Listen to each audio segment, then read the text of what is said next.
ராதே கிருஷ்ணா.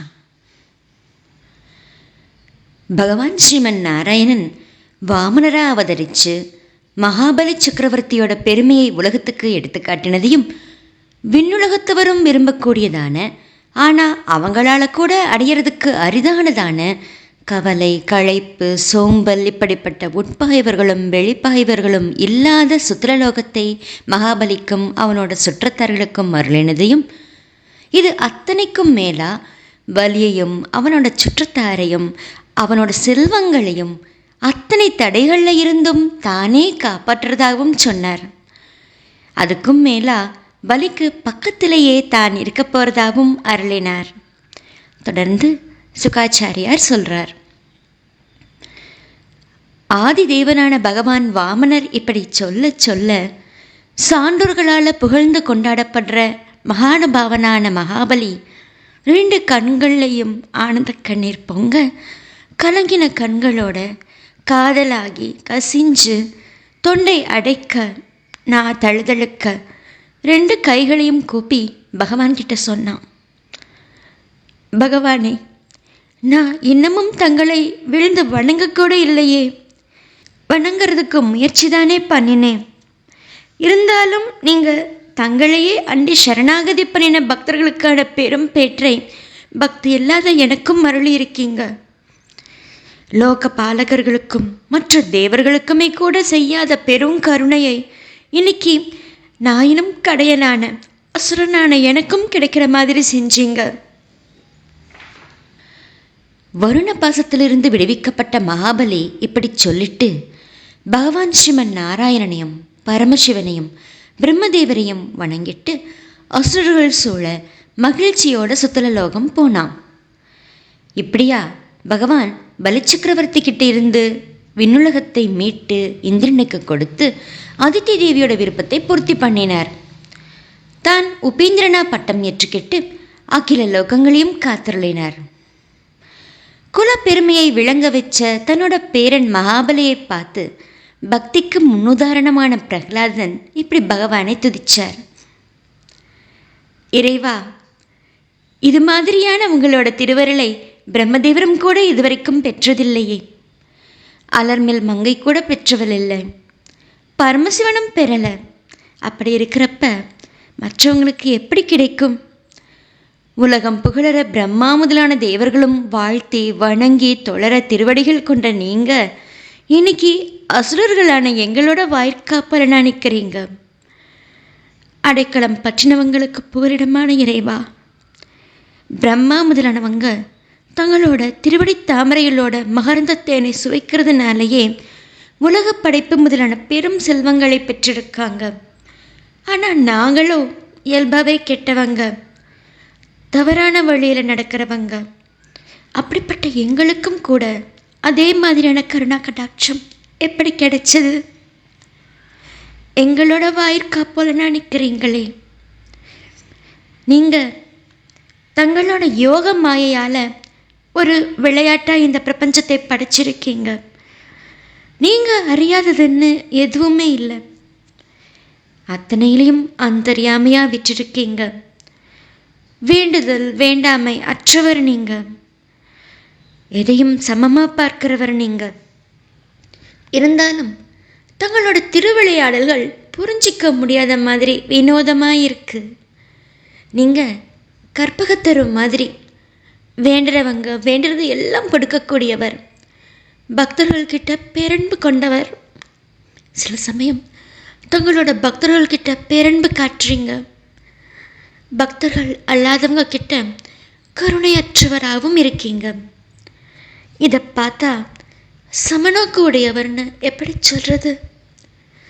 குழப்பமாக இருக்கு. குழந்தாய் பிரகலாதா, உனக்கு மங்களம் உண்டாகட்டும். இப்போ சுதலலோகம் போ. அங்கே உன் பேரனோட ஆனந்தமாயிரு. உற்றார்க்கும் சுற்றத்தார்க்கும் அளவற்ற ஆனந்தத்தை அள்ளி வழங்கு. அங்கே கையில் கதையேந்தி நிற்கிறவனா என்னை எப்பவுமே பார்ப்ப. என்னோட அருள் தரிசனத்தால் பரமானந்தத்தில் மூழ்கி திளைப்ப. அதனால் அறியாமையால் தோன்றுற கர்ம தழைகள் அத்தனையும் அழிஞ்சிடும். சுகாச்சாரியார் சொல்றார்.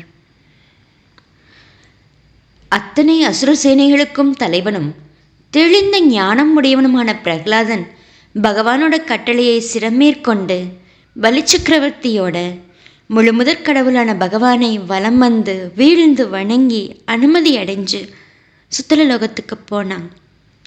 அதுக்கப்புறம் வாமன பகவான் பிரம்மஞானிகள் நிறைஞ்ச அந்த சபையில் தனக்கு பக்கத்தில் அமர்ந்திருக்கிற சுக்ராச்சாரியர்கிட்ட இப்படி சொன்னார்.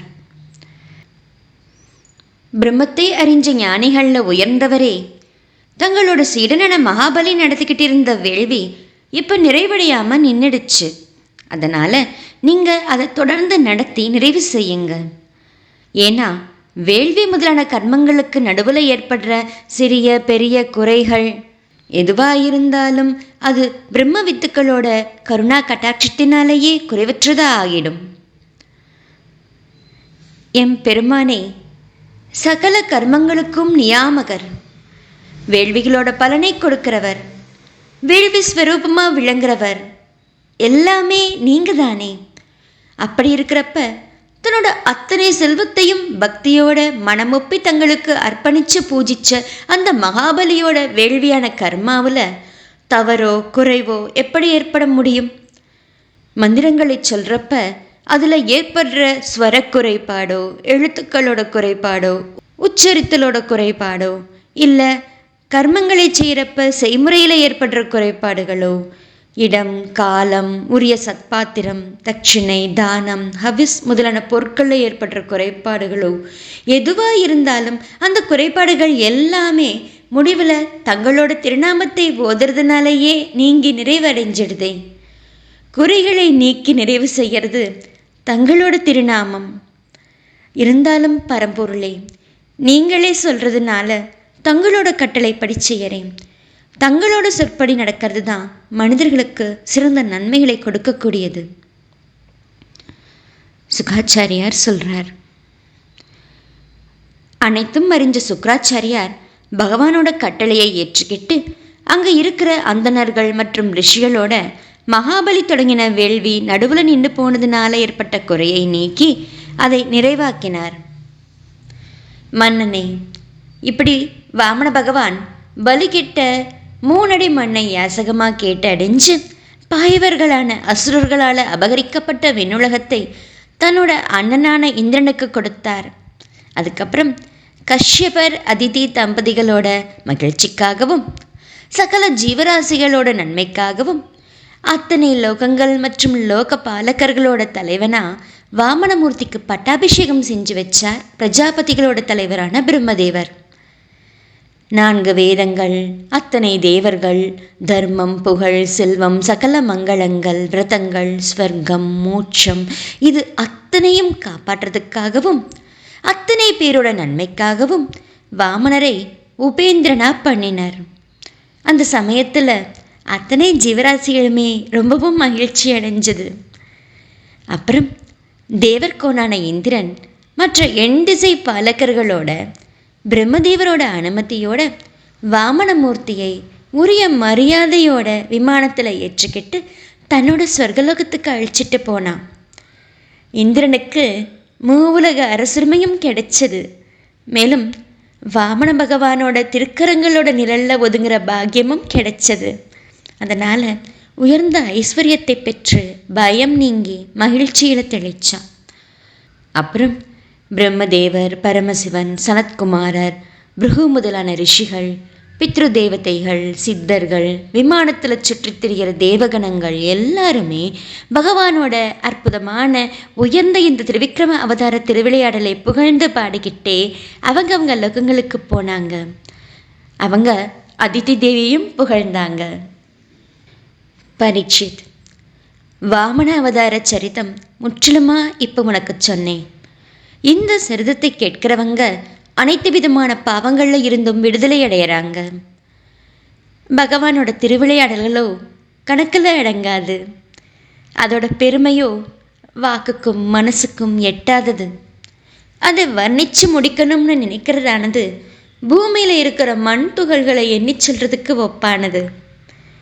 பரிபூர்ணரான பகவானோட திருவிளையாடல்களோட பெருமைங்கிற கடலை நீந்தி கரை காணணும்னு முயற்சிக்கிறவன் இதுவரைக்கும் யாரும் பிறந்ததில்லை, இப்பவும் இல்லை, இனி பிறக்க போகிறதும் இல்லை. இப்படி வேத மந்திரங்களை கண்டறிஞ்ச வசிஷ்ட மகரிஷி சொல்கிறார். மற்றவங்களை வியப்பில் ஆழ்த்துற அரிய பெரிய செயல்களை செய்கிற தேவதான பகவான் வாமனமூர்த்தியோட திருவதார சரித்திரத்தை கேட்கிறவன் உயர்ந்த கதியை அடையறான். தேவர்கள், பித்திருக்கள் அல்லது மனிதர்கள் யாரோட கர்மங்களானாலும் சரி, அவற்றை செய்யறப்ப இந்த திருவிளையாடல் பற்றின சரித்தம் பேசப்படுமானா அப்போ அந்த கர்மம் பலன் தரக்கூடிய நற்கர்மம் ஆகுது, அறநெறிப்படி செய்ததாகவும் ஆகுது. இப்படி பெரியவங்க சொல்கிறாங்க. ஸ்ரீமத் பாகவத மகாபுராணம் 8வது ஸ்கந்தத்தில் 23வது அத்தியாயம் முற்றிற்று. சர்வம் கிருஷ்ணார்ப்பணம்.